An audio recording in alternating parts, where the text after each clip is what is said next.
Le président Trump poursuit ses efforts pour instaurer la paix entre l'Ukraine et la Russie. Sa dernière manœuvre est l'une des plus ambitieuses, une rencontre directe avec Vladimir Poutine en Hongrie. Ce pays appartient à l'Union européenne, et Vladimir Poutine devra survoler l'espace aérien de plusieurs membres de l'Union européenne et alliés de l'OTAN pour aller en Hongrie. Une nation a pris position. La Pologne a juré d'intercepter l'avion de Vladimir Poutine et de l'arrêter s'il ose pénétrer sur son territoire. Le dirigeant russe n'a pas l'autorisation de voler, affirme la Pologne, et toute la rencontre de Vladimir Poutine en Hongrie avec Trump est désormais compromise. Un mois après l'incursion de drones russes dans son espace aérien, la Pologne a clairement signifié à Vladimir Poutine que son ciel est désormais fermé à la Russie. Cela ne concerne pas que les moyens aériens russes. Vladimir Poutine lui-même ne peut pas survoler le pays, et s'il le fait, il risque d'être intercepté et arrêté en vertu d'un mandat de la Cour pénale internationale, ou Cour pénale internationale, selon le ministre polonais des Affaires étrangères, Radosław Sikorski.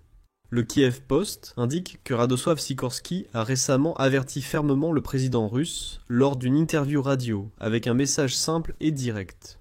Radosław Sikorski a déclaré qu'il ne pouvait garantir qu'un tribunal polonais indépendant n'ordonnerait pas d'escorter l'avion et de livrer le suspect à La Haye. Le ministre polonais des Affaires étrangères agit prudemment. Suggérer que Vladimir Poutine pourrait être arrêté s'il survole la Pologne montre aux dirigeants russes que le risque est élevé. Sikorski tente peut-être d'inculquer cette idée aux tribunaux mentionnés, où il s'est déjà entretenu avec eux, et d'élaborer un plan pour ce que la Pologne ferait si Vladimir Poutine était assez imprudent pour tenter de survoler son territoire. Sikorski a ajouté « Je pense que la partie russe en est consciente, en parlant du fait que la Pologne se transforme en zone d'exclusion aérienne pour Vladimir Poutine. Si le sommet a lieu avec la victime de l'agression, l'avion empruntera sûrement un autre itinéraire, ajoute Sikorski. Cela soulève une autre question. Si la Pologne est interdite à Poutine, quel itinéraire pourrait-il emprunter pour rejoindre la Hongrie? Il ne semble certainement pas y avoir beaucoup d'options réelles. Poutine ne va pas survoler l'Ukraine, qui borde directement la Hongrie, parce qu'il sait que chaque avion de chasse et système de défense aérienne ukrainien le prendra pour cible dès qu'il franchira la frontière.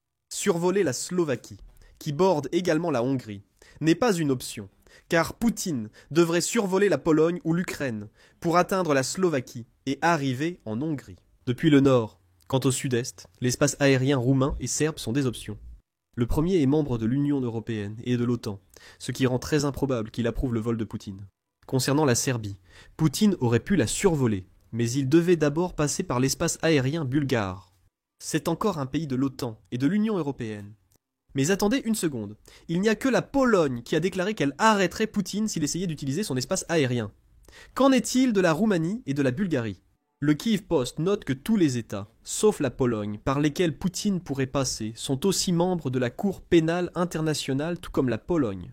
Cela ne signifie pas nécessairement que la Roumanie et la Bulgarie détourneraient de l'avion de Poutine et l'arrêteraient sur place, mais cela veut dire qu'elles en ont la possibilité. Avec la Pologne en tête, il est probable que la Roumanie et la Bulgarie refuseront un survol russe. De plus, la Pologne, la Roumanie et la Bulgarie ont signé le statut de Rome, base de la Cour pénale internationale. Ils doivent arrêter Poutine selon le mandat de la Cour pénale internationale s'ils en ont l'occasion. D'un autre côté, comme le rapporte Newsweek, l'Union européenne a pris une décision intéressante en permettant à ses États membres de décider de ce qu'ils font, en ce qui concerne le vol de Poutine. L'Union européenne a instauré une interdiction à l'échelle du bloc de tous les avions russes, dans l'espace aérien de l'Union européenne, peu après que Poutine a envahi l'Ukraine. Mais en ce qui concerne ce voyage potentiel en Hongrie, l'Union européenne l'envisage peut-être aussi dans la perspective que ce déplacement pourrait mener à des pourparlers de paix à l'avenir. L'Union européenne adopte ainsi une approche de non-intervention face à une violation russe. Newsweek indique qu'un porte-parole de la Commission européenne a affirmé que la décision de maintenir ou lever l'interdiction de vol de l'Union européenne sur les avions russes revient aux États membres. Le porte-parole a aussi insisté sur l'importance de toute réunion favorisant une paix durable en Ukraine. La rencontre Trump-Poutine en Hongrie pourrait être vue comme une étape vers la paix. Cela suffirait-il à convaincre l'Union européenne et les États signataires de la Cour pénale internationale de laisser passer Poutine? Difficile à dire. La seule autre option de Poutine, et potentiellement la plus sûre pour le dirigeant russe, serait d'emprunter un long itinéraire passant par la Turquie et plusieurs États des Balkans, pour entrer en Hongrie par le sud.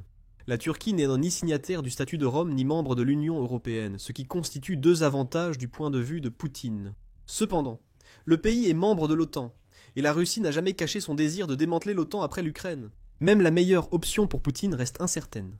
Les spéculations vont bon train sur la façon dont toutes ces autres nations pourraient réagir si Poutine survolait leur territoire. Sikorski a clairement exprimé la position polonaise. Si Poutine survole la Pologne, il sera arrêté. Comme prévu, la Russie a mal réagi aux propos de Sikorski. Le 21 octobre, l'UNN a indiqué que Sergueï Lavrov, ministre russe des Affaires étrangères, a vivement critiqué son homologue polonais pour ses déclarations. La Pologne a commis des actes terroristes en refusant à Poutine un passage sûr sur son territoire. Comme souvent en Russie, Lavrov a aussi dit que la décision de la Pologne va encore plus loin. La Pologne aurait justifié un acte terroriste en incitant l'Ukraine à attaquer Nord Stream. Lavrov affirme désormais que la Pologne se préparerait à agir elle-même contre la Russie. L'hypocrisie domine, il y a peu. Nous vous informions que la Russie avait envoyé des drones dans l'espace aérien polonais. Il est absurde que Lavrov accuse aujourd'hui la Pologne d'actes terroristes. Cette accusation n'a aucun sens. Chaque pays peut décider qui entre dans son espace aérien. Poutine n'est pas exempté du droit international de l'aviation, même si Lavrov aimerait faire comme si c'était le cas. Quant à l'acte terroriste d'une arrestation potentielle, la Pologne agira sous l'égide de la Cour pénale internationale. Le fait que la Russie ne reconnaisse pas la légitimité de cette cour n'empêche pas la Pologne de remplir son obligation d'arrêter Poutine comme criminel de guerre selon un mandat de la Cour pénale internationale. Si le dirigeant russe vient. Bref, Lavrov dit n'importe quoi. Nous allons examiner pourquoi, concernant la Cour pénale internationale et ce que dit vraiment son mandat. Mais d'abord, posons-nous la question. Que veut dire la déclaration de Sikorski sur la future rencontre Poutine-Trump en Hongrie ? La Hongrie, comme le rappelle Newsweek, fait partie de l'Union européenne, bien qu'elle soit souvent en désaccord avec le bloc. A garanti que Poutine sera à l'abri d'une arrestation s'il arrive sur le territoire du pays. C'est étrange en soi. La Hongrie, membre de la Cour pénale internationale, a la même obligation d'arrêter Poutine que la Pologne et les autres membres. Cela dit, la Hongrie est en train de quitter la Cour pénale internationale.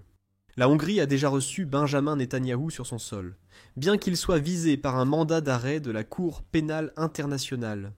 Membre fondateur de la Cour pénale internationale, la Hongrie modifie totalement sa manière de gérer des personnes comme Poutine. Excellente nouvelle pour le dirigeant russe, d'où le choix de la Hongrie pour la dernière rencontre avec Trump. Cependant, comme la Pologne l'a clairement indiqué, le problème de Poutine n'est pas d'être en Hongrie, mais d'y arriver. Et au moment où la nouvelle des commentaires de Sikorski a éclaté, tout le sommet entre Trump et Poutine était incertain. Aucune date officielle n'avait été fixée, et même la réunion préparatoire entre Lavrov et le secrétaire d'État américain Marco Rubio avait été reportée durant cette agitation. Une information de dernière minute concernant l'état de cette prochaine réunion a été publiée. Pendant que nous réalisons cette vidéo, nous expliquerons plus tard de quoi il s'agit. Mais revenons maintenant à la question de la Cour pénale internationale qui est à la base des commentaires de Sikorski, et qui a été l'impulsion des menaces d'arrestation visant Poutine. Que dit exactement la Cour pénale internationale sur Poutine ? Comment l'arrestation du président russe pourrait-elle se passer ? Quelles seraient les conséquences pour l'avenir ? Nous allons commencer par la première de ces trois questions. Basée à La Haye, qui se trouve aux Pays-Bas, la Cour pénale internationale est, comme son nom l'indique, une cour internationale. Le site de la Cour pénale internationale précise que l'organisation enquête et juge, si nécessaire, des individus accusés des crimes les plus graves préoccupant la communauté internationale. Génocide, crimes de guerre, crimes contre l'humanité et crimes d'agression. La majorité du monde reconnaît et participe activement à la Cour pénale internationale en tant que signataire du statut de Rome. Ce traité des Nations Unies lie essentiellement chaque signataire à procéder aux arrestations sur la base de tout mandat émis par la Cour pénale internationale. Actuellement, 125 nations sont considérées comme parties au statut de Rome. La Pologne en fait partie. Techniquement, cela signifie que la Pologne n'a pas vraiment le choix d'arrêter ou non Poutine. En tant que membre de la Cour pénale internationale, la Pologne y est tenue par le statut de Rome. Cela ramène à la position de la Cour pénale internationale sur Poutine. Rien de tout cela n'est positif. Un mandat d'arrêt de la Cour pénale internationale vise le président russe depuis environ 2 ans et demi. Ce mandat a été officialisé le 17 mars 2023, la Cour pénale internationale voulant arrêter Poutine pour des crimes de guerre commis lors de l'invasion de l'Ukraine. La Cour pénale internationale accuse la Russie de déporter illégalement des Ukrainiens, y compris des enfants, sous la direction de Poutine depuis le début de la guerre. C'est un crime de guerre. Poutine est pénalement responsable, tant pour son implication directe dans ces déportations et transports, que pour son manque de contrôle sur l'armée russe ayant permis ces crimes. Poutine ne peut donc pas prétendre ignorer les crimes dont il est accusé. Même s'il ignorait tout, Ce qui est peu probable. Son incapacité à contrôler l'armée russe le rendrait coupable. Il ne fait aucun doute que les crimes dont la Cour pénale internationale accuse Poutine et ses acolytes se sont bel et bien produits. En juin, The Guardian a signalé que jusqu'à 35 000 enfants ukrainiens enlevés sont portés disparus. On pense qu'ils sont détenus en Russie ou dans les zones ukrainiennes occupées. Ces enfants ont été enlevés dans des foyers, retirés à leurs parents, ou emmenés après que des soldats russes ont tué leurs parents, selon le média. The Guardian indique aussi que 1366 enfants ukrainiens enlevés sont revenus, selon l'organisation Ramener les enfants. Quant aux autres, la Russie a refusé à plusieurs reprises de libérer les enfants, et l'a été renvoyée en Ukraine, et a accusé son ennemi de mettre en scène un spectacle sur les enfants disparus. Donc, la Russie nie avoir fait quoi que ce soit. Quoi de neuf? La réaction russe au mandat d'arrêt de la Cour pénale internationale contre Poutine n'est pas surprenante. Ukraine. World a étudié cette réaction en avril 2023. Il a précisé qu'en plus des enfants cités, au moins 25 millions d'Ukrainiens avaient été déplacés à ce moment-là pendant l'invasion de Poutine. Cela ne fait que donner plus de crédibilité aux accusations de la Cour pénale internationale. Cependant, c'est précisément cette crédibilité que la Russie remet en question. Il affirme que, n'ayant pas signé le statut de Rome, la Russie et son peuple ne relèvent pas de la Cour pénale internationale. Il est vrai que la Russie n'appartient pas à la Cour pénale internationale. Elle a signé le statut de Rome en 2000, mais n'a jamais officiellement ratifié son statut. En 2016, 2 ans après l'annexion de la Crimée par Poutine, la Russie a quitté officiellement la Cour pénale internationale. Les propagandistes et responsables russes ont rapidement contesté le mandat de la Cour pénale internationale selon Ukraine Monde. Andrei Klichas, président du comité de la législation constitutionnelle du Conseil de la Fédération, a qualifié les mandats d'absurdes. Avant qu'il ne demande la délivrance immédiate de mandats d'arrêt contre tous les juges de la Cour pénale internationale. Dans une déclaration absurde, il apparaît que l'ironie n'est pas le point fort de Klichas. Dmitri Medvedev, porte-parole de Poutine, a menacé l'Allemagne en affirmant que tous nos moyens seraient utilisés contre elle en cas d'arrestation. Poutine.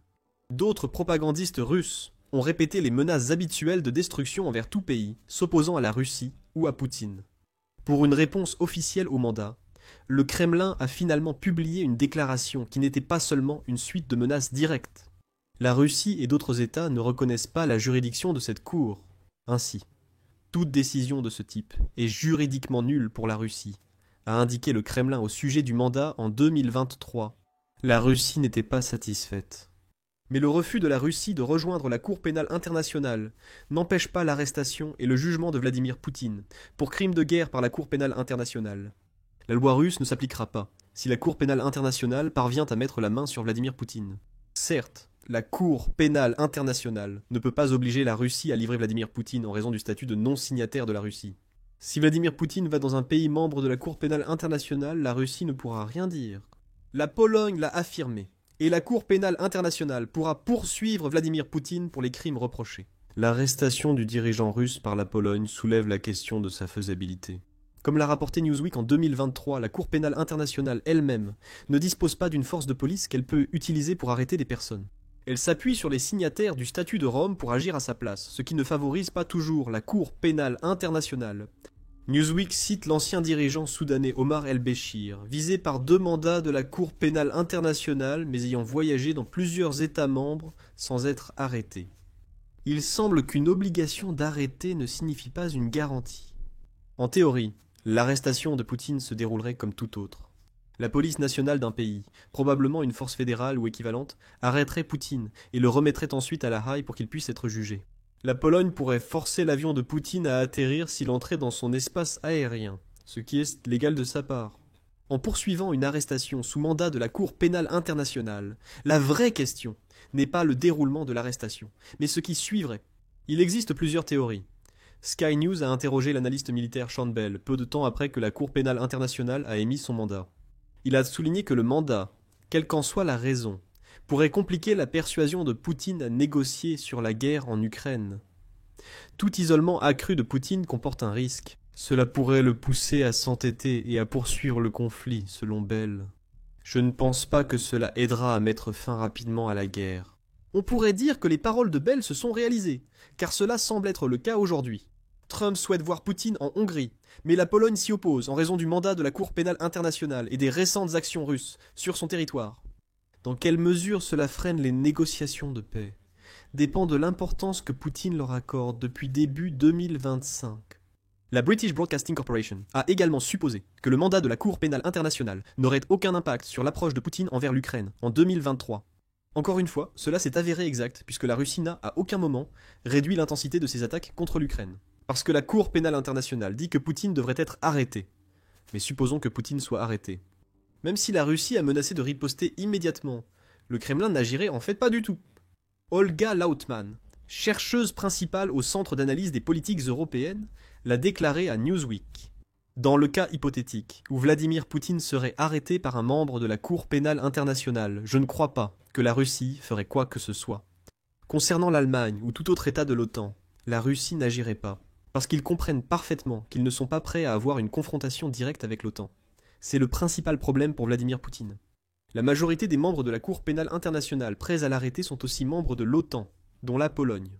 Une riposte russe à un mandat légitime de la Cour pénale internationale forcerait le pays à un conflit direct avec l'OTAN. La question de savoir si ce conflit impliquerait les États-Unis ou non reste à débattre. Les États-Unis, comme la Russie, n'ont pas signé le statut de Rome, et ne font donc pas partie de la Cour pénale internationale. Et si Vladimir Poutine était arrêté par un membre de la Cour pénale internationale ou de l'OTAN sur le territoire de ce pays, forçant ainsi une riposte russe, les États-Unis pourraient faire valoir que l'arrestation est illégitime.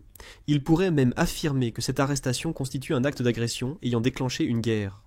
Ce qui pourrait signifier que les États-Unis ne seraient pas obligés de venir en aide à leurs alliés de l'OTAN, comme ils le feraient normalement, en vertu de l'article 5 de la charte de l'OTAN. Tout cela reste spéculatif. Mais la menace d'une riposte de l'OTAN à une réponse russe pourrait avoir diminué. Rappelons la déclaration de Sikorski affirmant que la Pologne arrêterait Poutine si celui-ci entrait dans son espace aérien. Plus tôt, nous vous avons dit qu'il y avait une information de dernière minute concernant la rencontre de Poutine avec Trump en Hongrie. La nouvelle, c'est que le sommet est annulé. Selon le Télégraphe, le 21 octobre, Trump a décidé de ne pas rencontrer Poutine en personne dans un avenir proche, dans aucun pays. On ignore si la menace d'arrestation de la Cour pénale internationale par la Pologne a influencé cette décision. Le Télégraphe rapporte que la rencontre a été annulée après un appel téléphonique infructueux entre négociateurs américains et russes. Ce tournant signifiait peut-être que les États-Unis refusaient de pousser leurs alliés à laisser Poutine se rendre en sécurité en Hongrie. Nous ne pouvons pas en être sûrs, car ni les États-Unis ni la Russie n'en disent au davantage. Finalement, Poutine n'ira pas en Hongrie. Cependant, cela ne réduit pas la portée du message que la Pologne a adressé à la Russie et à son dirigeant. Poutine sait désormais qu'il n'est pas le bienvenu dans l'espace aérien de l'Union européenne, et qu'au moins un membre est prêt à l'arrêter. Peut-être que d'autres suivront. Négocier la paix entre l'Ukraine et la Russie est une chose, mais garantir que cette paix soit maintenue en est une autre. Cela inquiète l'Ukraine et ses alliés, alors que les pourparlers avancent. Comme ils le savent tous, ce que Poutine dit et ce qu'il fait ne sont souvent pas la même chose. Pour que la paix soit durable, l'Ukraine a besoin de garanties de sécurité. Et maintenant, il semble qu'elle va les obtenir. Les troupes européennes sont prêtes à entrer en Ukraine, et le compte à rebours commence dès maintenant. C'est selon le Royaume-Uni qui dirige la coalition des volontaires. Cet ensemble de nations constitue essentiellement la garantie de sécurité de l'Ukraine. Comme la coalition l'a déjà dit par le passé, elle est prête à faire tout ce qu'il faut, y compris déployer des troupes en Ukraine, pour garantir le respect de tout accord de paix. Le secrétaire à la défense britannique, John Healey, a récemment renforcé cette possibilité. Dans un discours à Londres le 20 octobre, Healey a affirmé à l'auditoire que la paix est possible. Si le président Trump parvient à négocier une paix, alors nous serons prêts à aider à garantir cette paix sur le long terme. Que signifie garantir cette paix sur le long terme ? Healey a précisé. Dans le même discours, comme le rapporte la British Broadcasting Corporation, Healey a déclaré que les troupes britanniques sont prêtes à être déployées et qu'elles ne sont pas seules. Il a précisé que de nombreux membres de la coalition des volontaires sont partants et que des plans de déploiement existent depuis longtemps. Le travail de plus de 200 planificateurs militaires provenant de plus de 38 nations au cours des 6 derniers mois signifie qu'une grande partie de l'Europe est prête à partir. Si le signal est donné, le Royaume-Uni dépensera beaucoup si un accord de paix est conclu en Ukraine. Il anticipe déjà de dépenser bien plus de 100 millions de livres sterling, soit environ 133 millions de dollars, pour envoyer des troupes en Ukraine, déclare Healey. Cependant, il y a un léger problème, que l'Ukraine accueillera avec plaisir. Le Royaume-Uni et ses alliés n'enverront des troupes que si cela sert au mieux les intérêts de l'Ukraine. Ce sont les Ukrainiens qui décideront comment et sur quoi porteront les négociations de paix. Si la Russie impose une paix refusée par l'Ukraine, la coalition des volontaires s'y opposera. Cela signifierait qu'il n'y aurait pas de troupes sur le sol ukrainien dans le cadre d'un accord de paix, mais cela pourrait aussi signifier que des soldats seraient stationnés en Ukraine pour combattre contre Poutine. Healy a aussi noté que l'Ukraine a donné de nouveaux pouvoirs à ses soldats, cherchant ainsi à envoyer un message à Poutine, avertissant que Poutine considère le Royaume-Uni comme son ennemi numéro 1. Healy a annoncé que les soldats britanniques pourront désormais abattre tout drone pénétrant l'espace aérien de leur base militaire. Il ne s'agit pas de demander la permission avant de tirer, c'est un ordre de tirer à vue. Et cela fait suite à des signalements de drones mystérieux en 2024 sur 4 bases aériennes britanniques, toutes utilisées par les États-Unis. Actuellement, ces pouvoirs concernent uniquement les sites militaires, mais selon la British Broadcasting Corporation, ils pourraient bientôt s'étendre à des lieux civils comme les aéroports. Si la Russie poursuit l'élargissement de ses tactiques de guerre hybride contre les alliés de l'OTAN, que peut-on en conclure ? Les nations européennes vont entrer en Ukraine sous la coalition des volontaires, menée par le Royaume-Uni. Cela ne devrait pas surprendre. Le Royaume-Uni montre la voie en Europe concernant l'Ukraine depuis un certain temps déjà. La coalition des volontaires en est un parfait exemple. Elle a été formée par le Royaume-Uni, rapporte Euromaidan Press, et il s'agit d'une alliance de 26 nations qui travaillent ensemble pour fournir une assistance sécuritaire à l'Ukraine, indépendamment des structures existantes de l'OTAN. Ce dernier point est important.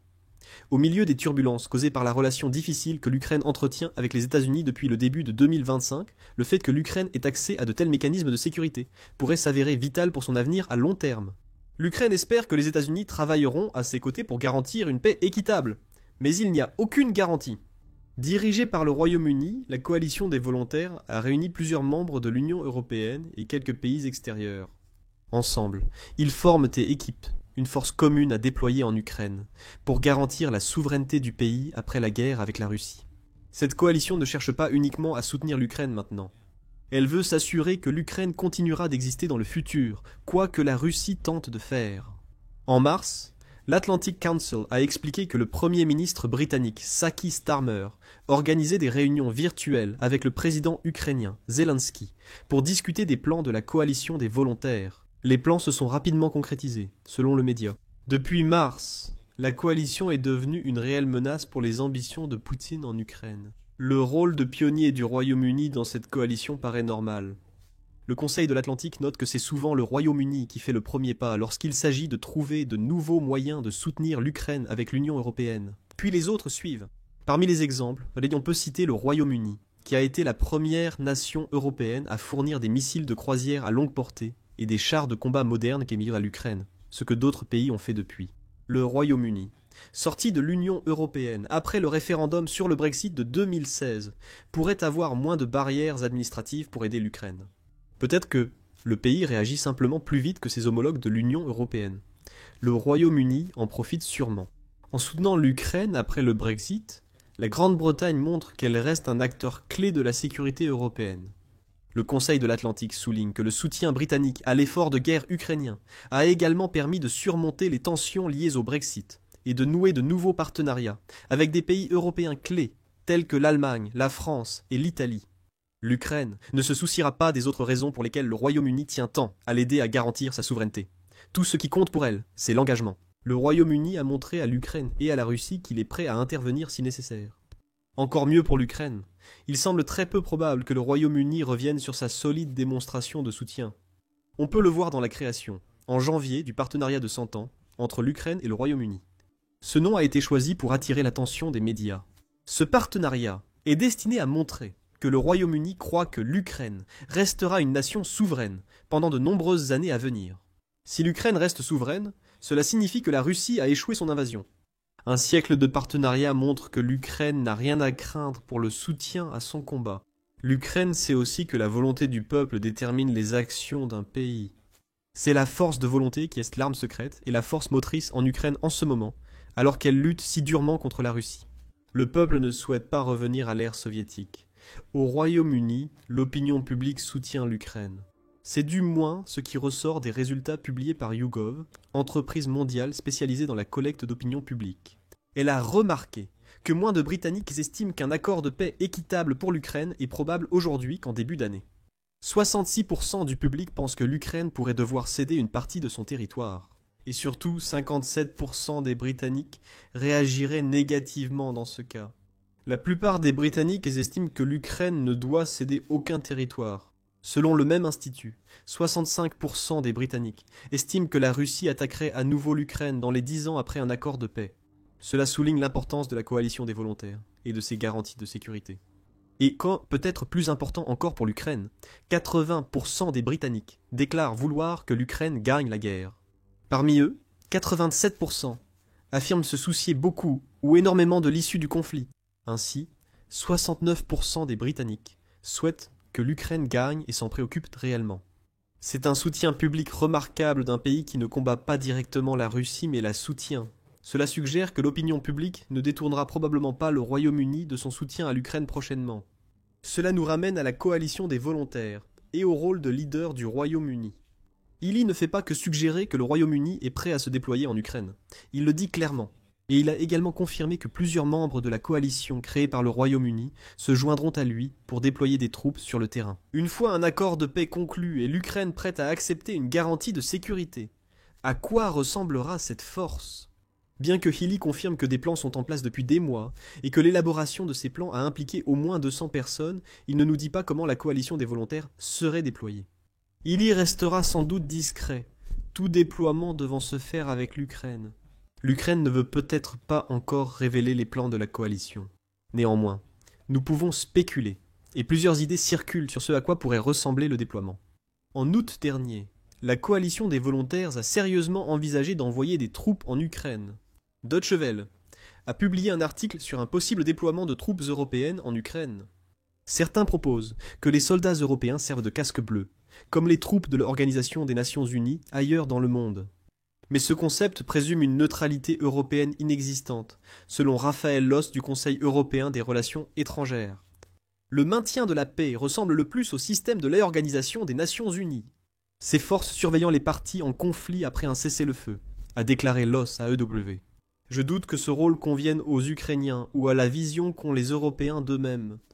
Ils ne sont pas neutres et cherchent à être vus du côté de l'Ukraine.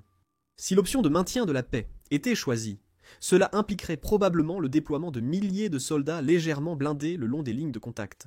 Ces soldats seraient observateurs et chargés d'alerter en cas de violation russe d'un cessez-le-feu ou d'un traité. Deutsche Welle indique qu'une autre option, discutée depuis au moins août, serait d'envoyer une force prête au combat en Ukraine. Prête au combat ne signifie pas que cette force engagerait directement la Russie. En d'autres termes, l'Europe n'enverra pas de soldats pour combattre aux côtés de l'Ukraine, dans la guerre telle qu'elle se présente actuellement. Au lieu de cela, ces troupes entreraient en Ukraine, en temps de paix, et seraient prêtes à riposter si la Russie tentait de lancer une future invasion de l'Ukraine. Il s'agit de créer un effet dissuasif. De nombreux soldats par de cette force prête au combat seraient très compétents et issus de pays alliés pour l'OTAN. Si la Russie attaque ces soldats, l'OTAN aurait alors toute justification pour riposter. Environ 150 000 soldats seraient requis pour ce déploiement, une tâche ardue. Deutsche Welle rapporte depuis Stockholm. L'Institut international de recherche sur la paix estime qu'il y a environ 15 millions de soldats en Europe. Cela implique qu'un dixième de cette force devrait rester en Ukraine si l'approche de préparation au combat est retenue. En septembre dernier, le Conseil de l'Atlantique a également souligné que ce que la coalition des volontaires fera réellement en Ukraine dépend de la volonté de ses membres à agir. Le Royaume-Uni a peut-être déclaré qu'il était prêt à déployer des troupes, et il a laissé entendre que de nombreux autres pays européens partagent ce sentiment, mais la forme que prendra finalement ce déploiement fait l'objet de désaccords parmi les membres de la coalition. Le média note que la volonté européenne d'éviter une confrontation militaire directe avec le Kremlin limite fortement la portée de toute force de réassurance. Cependant, cette prudence n'exclut pas l'utilité d'une présence militaire européenne en Ukraine. Le Conseil de l'Atlantique précise qu'en plus de l'effet des troupes, la coalition des volontaires pourrait aussi offrir un soutien aérien à l'Ukraine. Pensez aux missions de police aérienne de l'OTAN, qui surveillent le ciel allié pour détecter les menaces. La coalition des volontaires pourrait aussi servir de réseau de signalement et d'intervention si besoin. Pour s'assurer que la Russie ne s'en sorte pas en utilisant les tactiques de guerre hybride qu'elle tente actuellement avec l'OTAN, les désaccords au sein de la coalition pourraient constituer un facteur limitant. Un autre point, c'est l'éléphant dans la pièce. Tout ce que le Royaume-Uni vient de dire qu'il est prêt à fournir dépend du fait que l'Ukraine et la Russie parviennent à un accord de paix. Et il est logique que le déploiement de troupes européennes en Ukraine, sous quelque forme que ce soit soumis à l'approbation de la Russie dans le cadre de cet accord. La question de l'envoi de forces européennes en Ukraine a déjà été soulevée, et la Russie a toujours exprimé son désaccord. C'était le cas en août, lorsque The Guardian a rapporté que la Russie avait insisté pour avoir un droit de veto sur toute aide apportée à l'Ukraine après la guerre. Cette demande est survenue à la suite de la rencontre de Vladimir Poutine avec le président américain Donald Trump en Alaska. Et cela a complètement bouleversé les efforts des forces européennes, qui cherchaient à offrir une garantie de sécurité à l'Ukraine.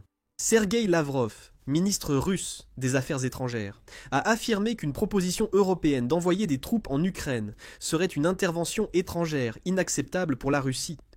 Vous vous souvenez de la question de neutralité que nous avons évoquée plus tôt avec le plan de maintien de la paix? C'est précisément ce problème qui arrive à son paroxysme. Ce que cela signifie pour le Royaume-Uni et ses partenaires, c'est qu'ils pourraient devoir faire un choix.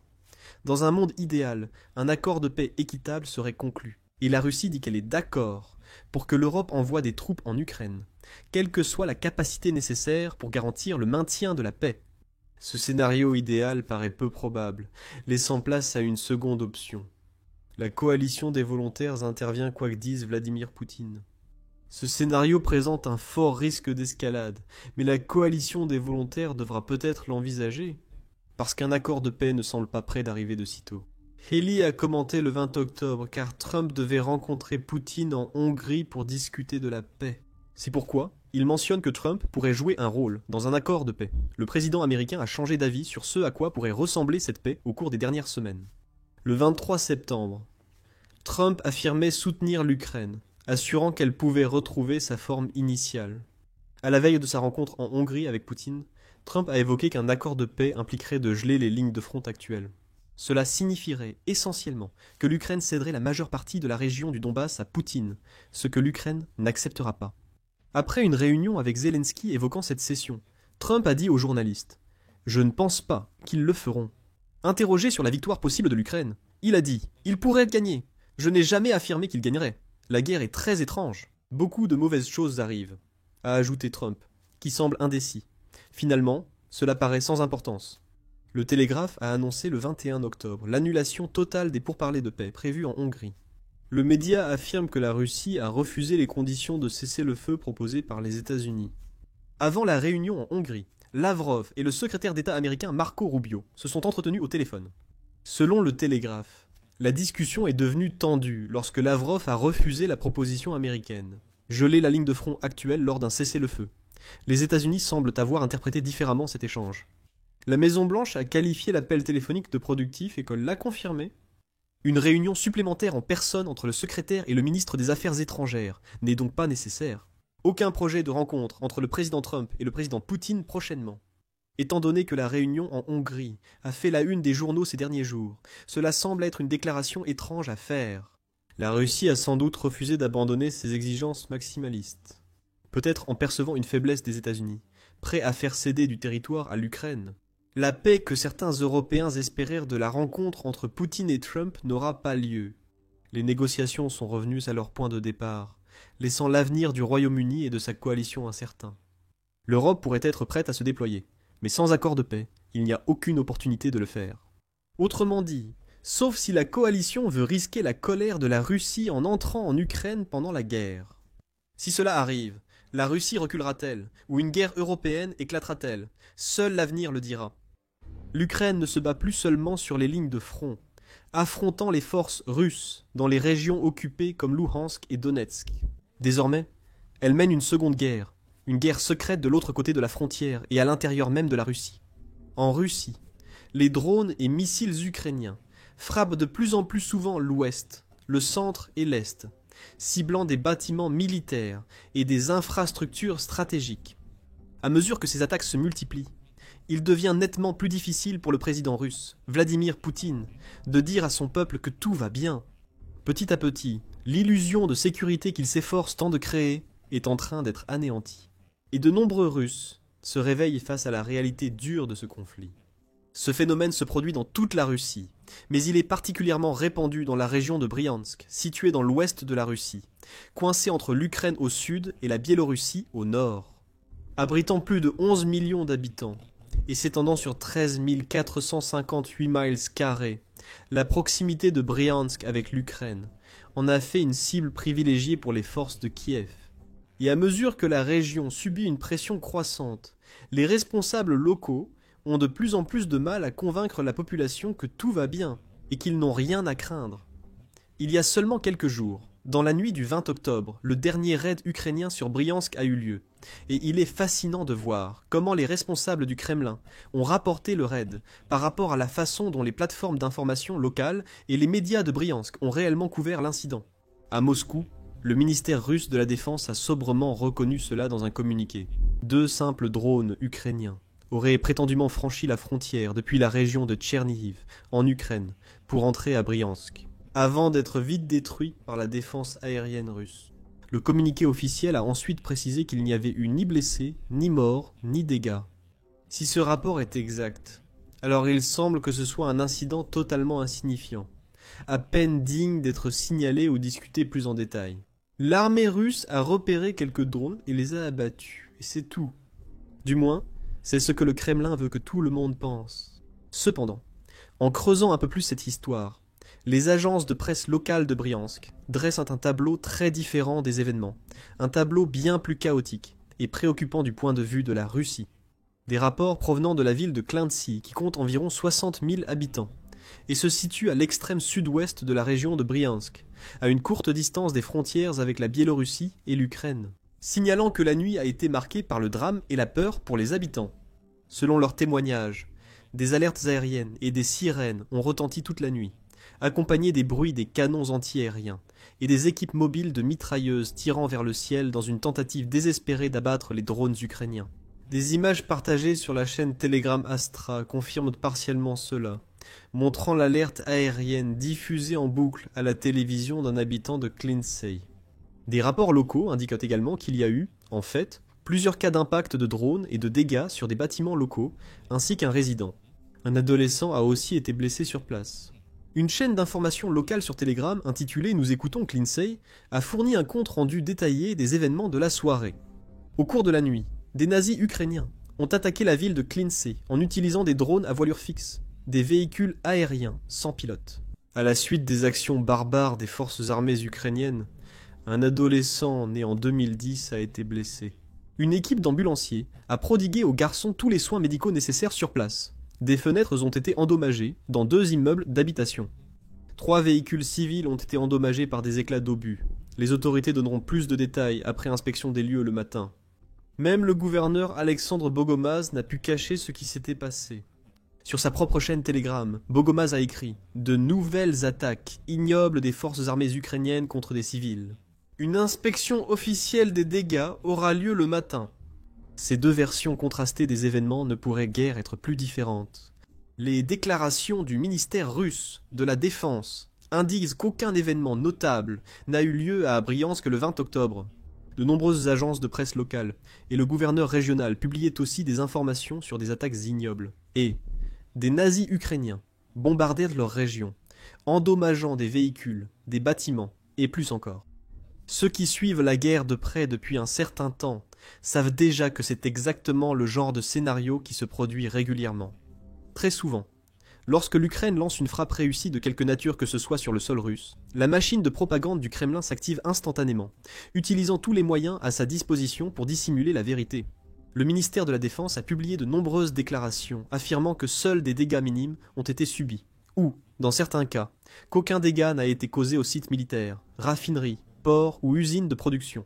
Et ce, malgré des quantités d'images et de vidéos prouvant le contraire. Tout cela fait partie du manuel classique du Kremlin.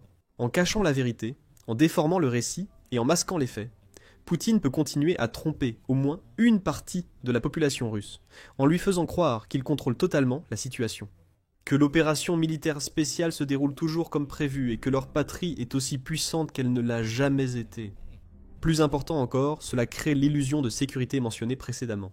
Cela rassure les Russes, en leur faisant croire que la guerre ne les affectera pas directement. Ainsi, Même ceux qui doutent de la valeur ou du but du conflit peuvent sentir que le Kremlin les protège et continuer leur vie normalement, dans un climat de paix et de sécurité relative, confiant qu'aucun drone ni bombe ennemie n'apparaîtra soudainement dans leur ville natale. En général, les gouverneurs régionaux et d'autres responsables de rang inférieur à travers la Russie sont encouragés à suivre la ligne et à prendre exemple sur le Kremlin. Ils répètent et renforcent l'idée que tout va bien, que tout le monde est en sécurité et qu'une grande victoire russe est imminente. C'est une technique inspirée directement de l'œuvre majeure de George Orwell, 1984. Mais ceci n'est pas un roman. C'est le monde réel où l'illusion soigneusement élaborée du Kremlin est bel et bien brisée par les forces ukrainiennes. Comme en témoigne l'incident récent à Briansk. Même les responsables et les organisations médiatiques, qui se contenteraient habituellement de relayer les déclarations rassurantes du Kremlin, rompent désormais les rangs et partagent leur version des événements dans les moindres détails. La raison en est très probablement assez simple. Les responsables dans des régions comme Briansk ne sont tout simplement plus capables de faire semblant que tout va bien sur leur territoire. Ils souffrent souvent et trop visiblement. Ils savent qu'il semblerait ridicule aux yeux de leurs électeurs s'ils tentaient de cacher les faits. Plus tôt, le 20 octobre par exemple, une autre attaque a eu lieu, laissant un militaire russe nommé Ivan Slabchenko avec de multiples blessures, selon un autre rapport d'Astra. Le média l'a écrit sur Telegram. Un militaire des forces armées russes a été blessé dans la région de Briansk, selon des sources d'Astra. Dans le district de Soujmeski, le militaire Ivan Slavchenko a été hospitalisé avec de multiples blessures, selon Astra et des sources médicales régionales. Il a été blessé lors d'une attaque de drone vue à la première personne. Les autorités locales ne rapportent habituellement pas de blessures chez le personnel militaire. Comme le note le Poste, les responsables locaux ne prennent généralement pas la peine de parler beaucoup, voire pas du tout, des blessures subies par le personnel militaire. Mais dans ce cas, de nombreuses personnes à travers Briansk sont au courant de ce qui est arrivé à Ivan Slavchenko. Parce que ils commencent à voir, entendre et ressentir les effets des attaques de l'Ukraine de façon plus profonde et plus concrète dans leur vie quotidienne. De nombreux autres incidents ont eu lieu récemment dans la région. Une attaque récente, par exemple, a impliqué au moins un drone ukrainien, frappant une installation agricole dans le village de Drubchevsk. Aucun être humain n'a été tué ou blessé lors de l'attaque, mais un nombre indéterminé de bétail et de poulets ont été tués, l'installation étant principalement utilisée pour l'élevage de bovins et de volailles destinées à la viande. Cela semble être quelque peu une exception en ce qui concerne les attaques ukrainiennes sur le sol russe. La majorité des frappes en profondeur du pays en Russie se concentrent exclusivement sur des sites d'importance militaire, comme les postes de commandement, les quartiers généraux et les aérodromes, ou d'autres infrastructures critiques qui contribuent à alimenter l'économie russe et à financer la machine de guerre du Kremlin, comme les raffineries de pétrole, les installations de stockage de carburant et les centrales électriques. Kiev n'a pas l'habitude de viser des cibles comme les installations agricoles. Il se peut donc que cette attaque ait été accidentelle, ou que les forces ukrainiennes aient eu une raison inconnue de viser ce site en particulier. Quoi qu'il en soit, ce n'est qu'une des nombreuses attaques confirmées dans toute la région. La plupart des autres relèvent plutôt de la stratégie et du choix tactique habituel de l'Ukraine. Fin septembre, par exemple, des rapports font état d'une frappe de drones et de missiles ukrainiens sur l'usine Elektro-Detel dans la ville de Bryant, à Karatchov. L'usine produirait des composants essentiels pour la machine militaire du Kremlin, notamment des connecteurs électriques utilisés dans les avions, les antennes et divers équipements militaires. Dans un message sur Telegram, l'état-major des forces armées ukrainiennes revendique la responsabilité de la frappe. Une entreprise produisant pour l'armée a été touchée, dans le cadre de la réduction des capacités de l'armée d'occupation ennemie.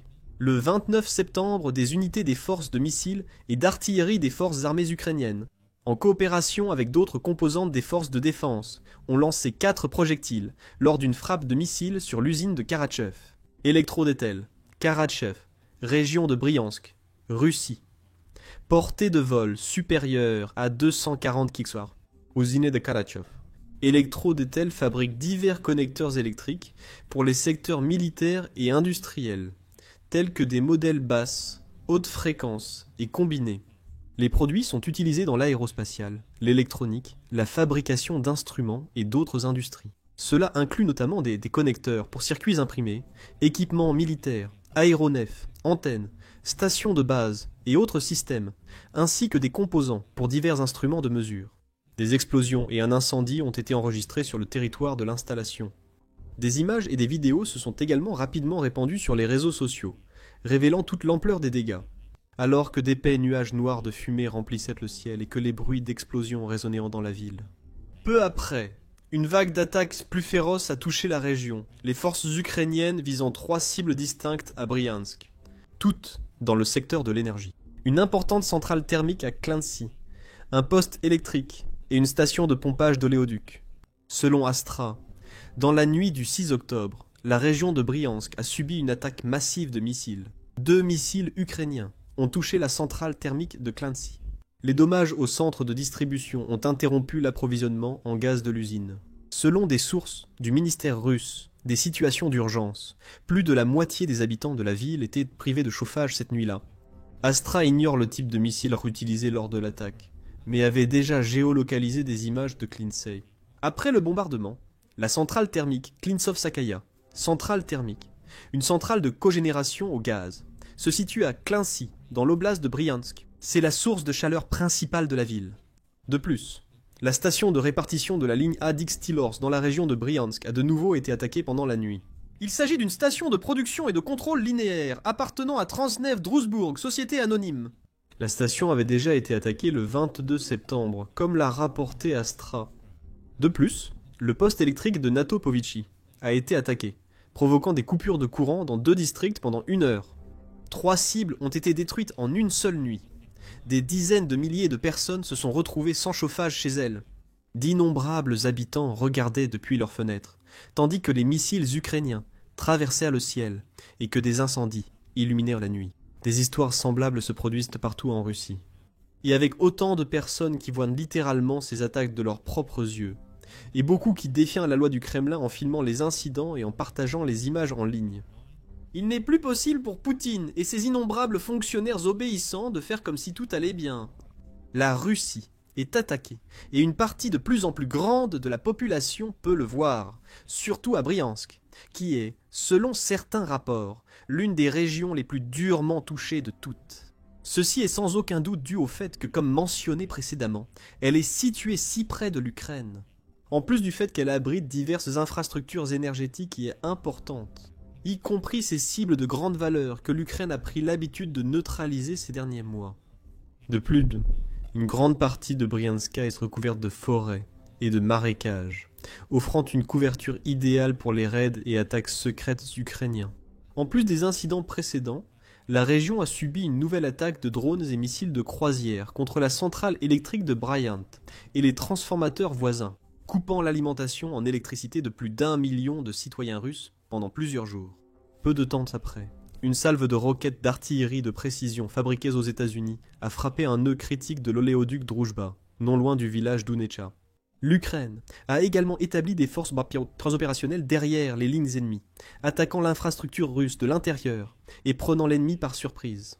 Le 19 octobre, selon le Kiev Post, des saboteurs opérant dans le cadre du mouvement partisan Atesh auraient utilisé des engins incendiaires pour détruire une tour de communication dans le district frontalier de Joukov. Plus tard, des analystes du renseignement, en source ouverte, ont trouvé des preuves suggérant que plusieurs bâtiments de soutien à proximité avaient également été pris dans les incendies qui ont suivi. Les troupes russes à la frontière ont vite perdu leur surveillance en temps réel et leur liaison radio couvrant près de 160 km entre l'Ukraine et la Russie. Une fois de plus, le gouverneur Bogomaz a eu beaucoup à dire sur l'attaque, choisissant soigneusement ses mots pour présenter les forces ukrainiennes sous le pire jour possible. Ce soir, les terroristes ukrainiens ont tenté une nouvelle sale manœuvre dans nos zones arrières, sabotant les infrastructures de communication dans le district de Djoukovo. Cet acte lâche a privé nos gardes-frontières de liaisons vitales pendant des heures, mettant en danger aussi bien nos troupes que les civils. Nous traquerons ces saboteurs et rétablirons l'ordre. Bryansk ne cédera pas à l'agression de Kiev. Fin septembre, les forces spéciales ukrainiennes ont diffusé des images impressionnantes d'un incident rare. Un hélicoptère Mi-8 de l'armée de l'air russe abattu par une frappe de drone vue à la première personne. Les chercheurs en sources ouvertes se sont à nouveau mis au travail pour déterminer où cet incident s'était réellement produit, beaucoup concluant que la vidéo a été filmée dans le district de Klimovo, à Bryansk, à seulement 20 km de la frontière ukrainienne. En 2024, la région de Bryansk restait l'une des principales cibles de Kiev. En octobre dernier, l'état-major des forces armées ukrainiennes a annoncé une attaque de drones réussie sur un grand dépôt de munitions près de Karatchev, à Bryansk. La Russie y aurait entreposé beaucoup d'obus d'artillerie nord-coréens, des missiles, des bombes planantes, etc. Selon l'Ukraine, une partie des munitions était entreposée à l'air libre, montrant à quel point les forces russes étaient mal préparées à une telle attaque. Dans une publication Facebook détaillant l'incident, l'état-major général a écrit « La nuit dernière, des unités des forces de système sans pilote des forces armées ukrainiennes, conjointement avec d'autres composantes des forces de défense, ont mené une frappe contre le 67e arsenal de la direction principale des missiles et de l'artillerie du ministère de la Défense de la Fédération de Russie, dans la région de Bryansk. Selon les informations disponibles, l'arsenal stockait des munitions pour les systèmes de missiles et d'artillerie, y compris celles livrées par la Corée du Nord, ainsi que des bombes planantes. Beaucoup de munitions étaient stockées à l'air libre. Des explosions ont eu lieu sur le site de l'arsenal. Il est rapporté que les autorités locales ont bloqué la route près de l'arsenal. Les résultats de l'opération de combat sont en cours de mise à jour. Frapper ces arsenaux pose de graves problèmes logistiques à l'armée russe, réduisant nettement les capacités offensives des occupants sur les axes menacés. Depuis lors, Bryansk a connu une hausse continue de frappes similaires, désormais plus fréquentes que jamais, a déclaré récemment le gouverneur Bogomas. La quantité de frappes s'est triplée, c'est plus que jamais auparavant. C'est ainsi que les forces ukrainiennes montrent leur vrai visage, le visage des fascistes. Alors que Bogomas utilise clairement le langage le plus évocateur et absurde qu'il puisse imaginer pour garder le peuple de son côté, ces déclarations prouvent une chose cruciale. Lui, comme beaucoup d'autres gouverneurs et responsables russes, n'est plus en position de maintenir le mythe selon lequel la Russie est encore un endroit sûr et sécurisé. Il est obligé de l'admettre. Les attaques ukrainiennes ont eu lieu, se poursuivent et continueront de se produire dans les semaines et les mois à venir tant que la guerre durera. Plus les Russes entendent ce discours de leurs élus et des gouvernements régionaux, plus ils deviennent craintifs et frustrés. C'est exactement ce que souhaite l'Ukraine, qui cherche aussi à frapper des cibles de grande valeur partout en Russie, qui veut aussi ramener la guerre chez le peuple russe pour leur montrer la réalité, briser les mensonges et la propagande du Kremlin, et peut-être semer du mécontentement et de la rébellion dans la population. Parce que plus le peuple russe sera en colère, plus il sera difficile pour Poutine de les apaiser. Depuis le moment où il a envahi l'Ukraine, Vladimir Poutine est obsédé par le Donbass. En fait, cette obsession a commencé bien avant 2022, puisque le Donbass était déjà l'une des principales cibles de Poutine lorsqu'il a lancé sa première campagne d'agression contre l'Ukraine en 2014. Cette année-là, la Russie a annexé illégalement la Crimée, mais a échoué dans le Donbass. Aujourd'hui, Poutine revient pour finir le travail, mais pourquoi ? Et cette question trouvera sa réponse dans cette vidéo, qui révèle les véritables raisons de la fixation de Poutine sur cette région ukrainienne. Mais pour comprendre les raisons, il est important d'expliquer d'abord ce qu'est réellement le Donbass. Le Kiev Independent propose un bon résumé de base dans un article où il souligne que le mot Donbass est en réalité l'abréviation de bassin houiller du Donetsk.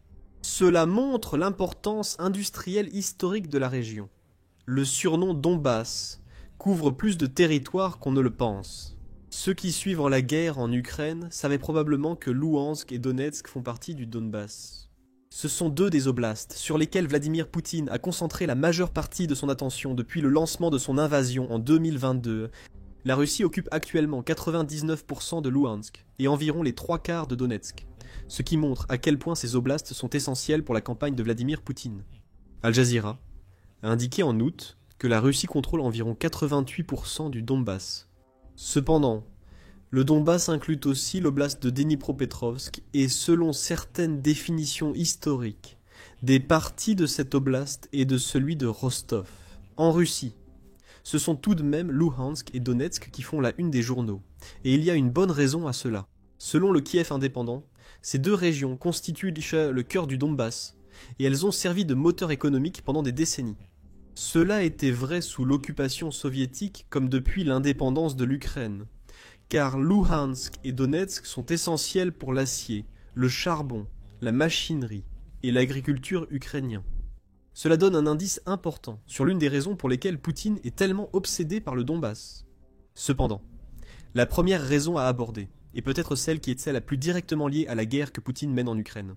Le dirigeant russe veut tellement le Donbass parce que la région est une véritable forteresse.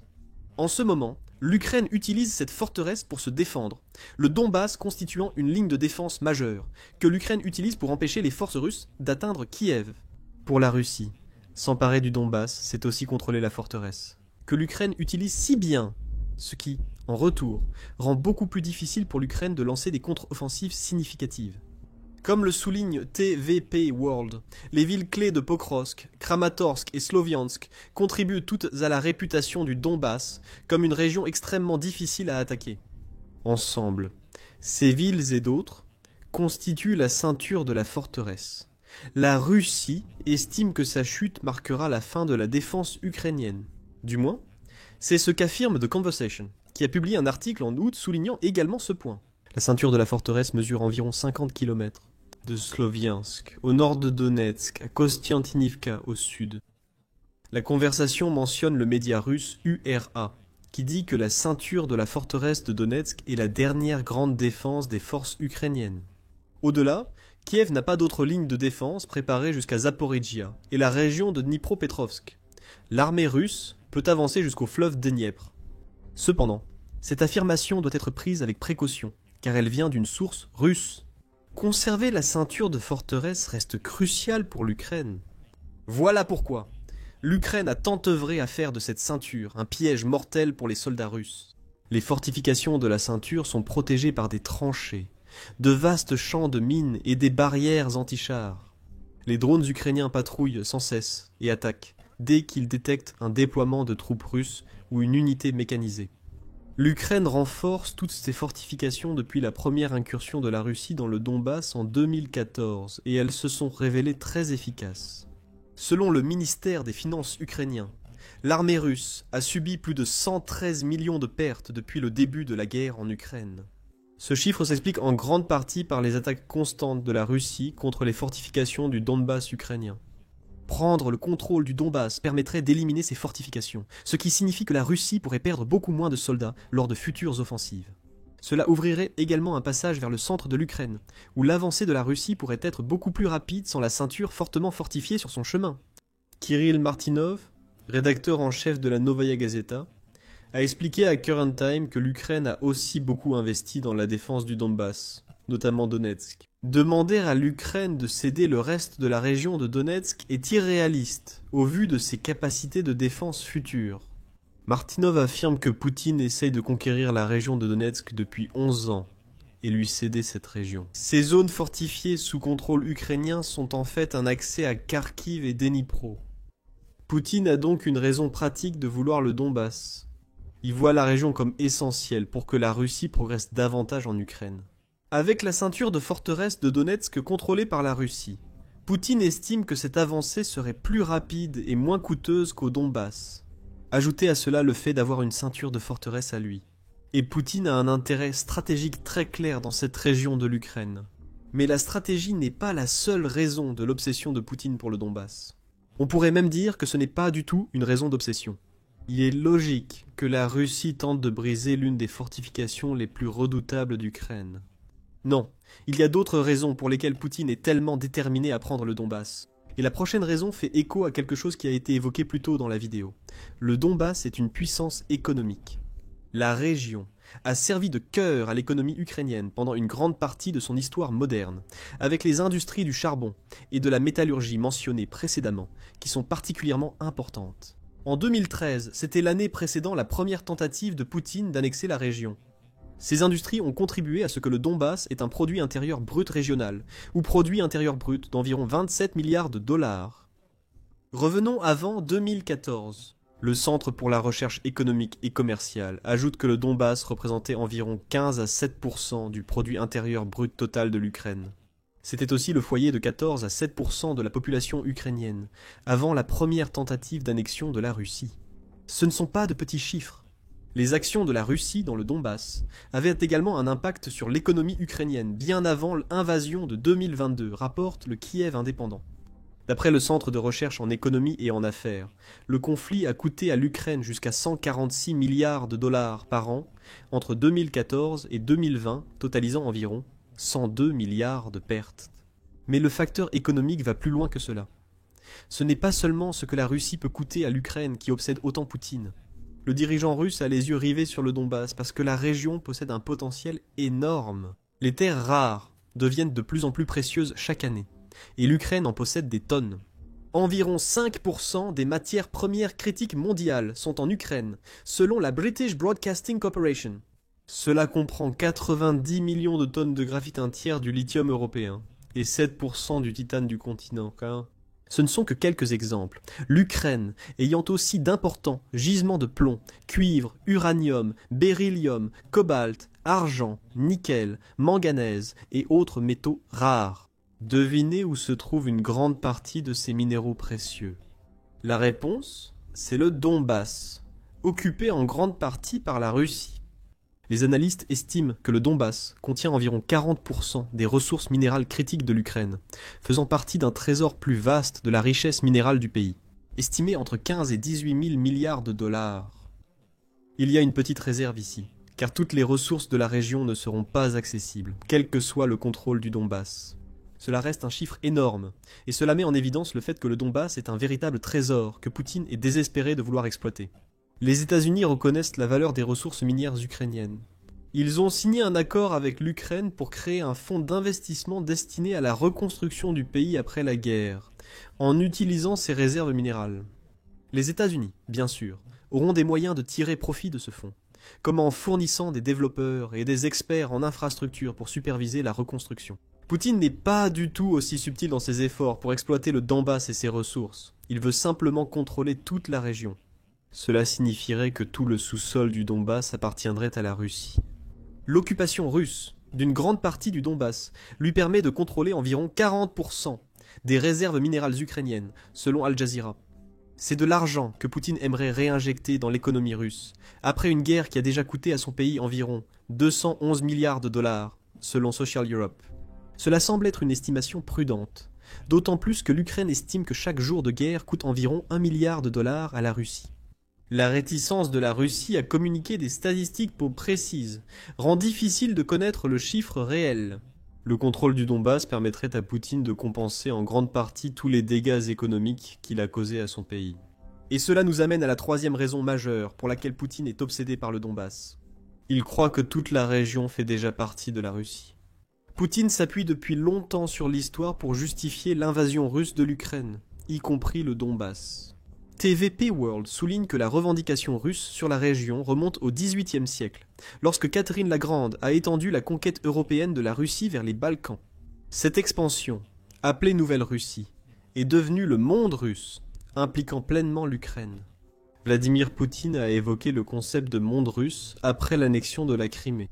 Étant donné qu'il a tenté d'annexer le Donbass pendant cette même période d'agression, il est raisonnable de supposer qu'il souhaite appliquer ce concept à la région ukrainienne en conflit.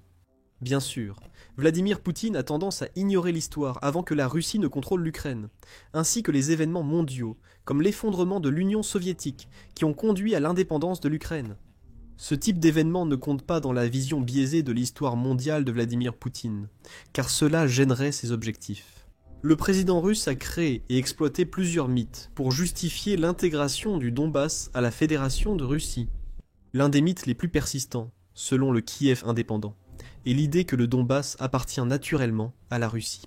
Parce qu'un grand pourcentage de la population de la région parle russe, l'argument concernant la langue russe semble relativement solide. La langue demeure encore assez courante en Ukraine.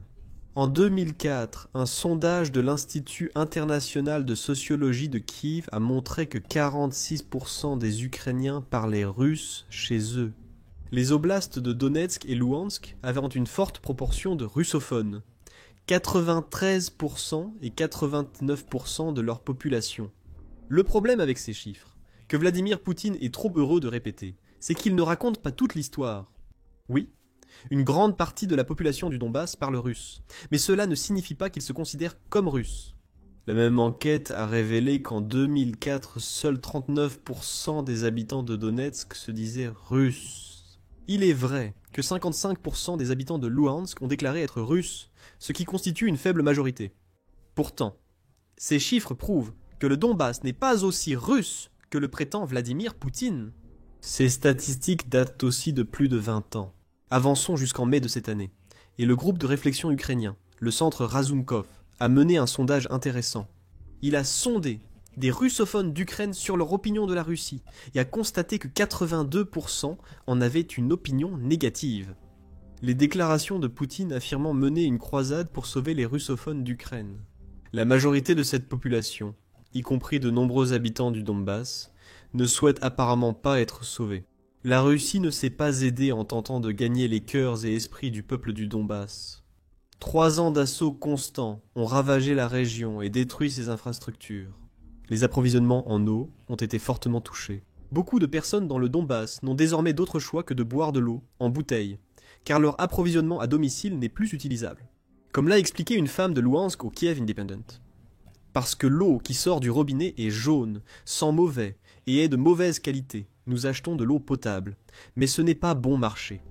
À Donetsk, le manque d'eau est si grave que beaucoup de gens n'y pensent qu'à cela, affirme un membre du groupe partisan Slav Mavka, actif dans la région. À Donetsk, dans le district de Kirovski, nous sommes presque complètement privés d'eau. Avant, un mince filet d'eau coulait au moins une demi-heure, mais maintenant, le robinet reste parfois sec toute la journée, raconte cette personne au Kiev indépendant. Pourtant, Poutine continue de mentir. Avant l'invasion de l'Ukraine, Poutine a déclaré que les habitants du Donbass avaient subi un génocide ukrainien, ayant causé 4 millions de morts. Le soi-disant monde civilisé préfère l'ignorer. Comme s'il n'y avait aucune de ces horreurs, aucun génocide auquel près de 4 millions de personnes sont soumises. Vladimir Poutine a déclaré cela en février 2022. Il n'existe aucune preuve de ce prétendu génocide. Mais cela n'empêche pas Vladimir Poutine d'utiliser ces fausses affirmations pour justifier la tentative russe de prendre le Donbass à l'Ukraine. Vladimir Poutine essaie de créer un récit dans lequel il serait le chevalier courageux, arrivant sur son cheval blanc pour sauver le Donbass. Ce qui est terrifiant, c'est que Vladimir Poutine croyait probablement aux histoires qu'il inventait. Ce qui nous ramène à la 3e raison pour laquelle il est tellement obsédé par le Donbass. Perdre maintenant signifierait échouer à restaurer l'intégrité de la Russie, ce que Vladimir Poutine refuse.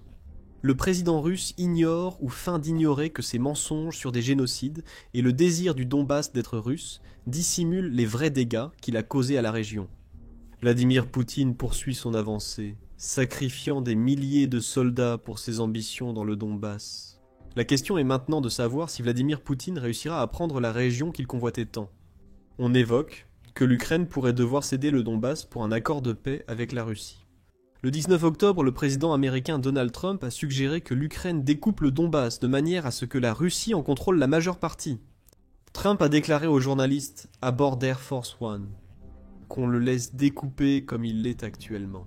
Je pense que 78% du territoire est déjà pris par la Russie. Vous le laissez comme c'est actuellement. Ils pourront négocier quelque chose plus tard. Avec la part du Donbass occupée par la Russie, l'Ukraine laisserait ainsi Moscou contrôler plus de 80% de la région. Donald Trump aurait poussé pour ce résultat lors d'une réunion à la Maison-Blanche avec le président ukrainien Zelensky, d'après The Guardian. Il est aussi possible que ce commentaire suggérait de figer temporairement la ligne de front. Au lieu de définir les nouvelles frontières entre l'Ukraine et la Russie dans un accord de paix.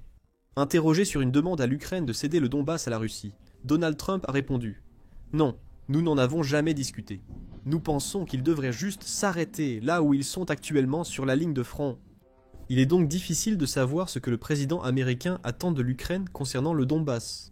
Après l'annulation de la rencontre attendue entre Donald Trump et Vladimir Poutine en Hongrie, les États-Unis pourraient estimer que geler les lignes de front n'est plus envisageable. Le 21 octobre, Donald Trump a expliqué que les États-Unis avaient annulé le sommet avec Vladimir Poutine parce qu'ils ne voulaient pas participer à une réunion inutile. Un diplomate européen a déclaré à Reuters que les Russes exigeaient trop, rendant évident pour les Américains qu'aucun accord pour Donald Trump n'aurait lieu à Budapest. De toute façon, l'Ukraine ne cédera jamais le Donbass de son plein gré. Volodymyr Zelensky l'a clairement dit lorsque l'idée de remettre la région à la Russie a commencé à circuler en août. Nous ne quitterons pas le Donbass. Le Donbass, pour les Russes, est un tremplin pour une future nouvelle offensive, a affirmé Volodymyr Zelensky. Si aujourd'hui nous quittons le Donbass, nos fortifications, nos reliefs, les hauteurs que nous contrôlons, nous établirons une tête de pont pour préparer l'offensive russe. Dans quelques années, Poutine aura une voie ouverte vers les régions de Zaporijia et de Dnipro, et pas seulement cela, aussi vers Kharkiv. Ce sont toutes des régions mentionnées lorsqu'on discute des raisons stratégiques de Poutine pour son obsession du Donbass. Leur protection est aussi cruciale pour l'Ukraine que d'empêcher la Russie de prendre le Donbass. De plus, la constitution ukrainienne précise que le président ne peut céder aucun territoire. Et l'idée que l'Ukraine remette le Donbass à la Russie est inenvisageable. Poutine continuera à se battre pour le Donbass, son obsession le motive. Actuellement, l'échec de Poutine à conquérir le Donbass dans le délai prévu demeure l'un des plus grands revers de la Russie dans la guerre en Ukraine. Il y en a beaucoup d'autres. Nous avons détaillé chaque échec russe en 19 minutes dans une de nos vidéos.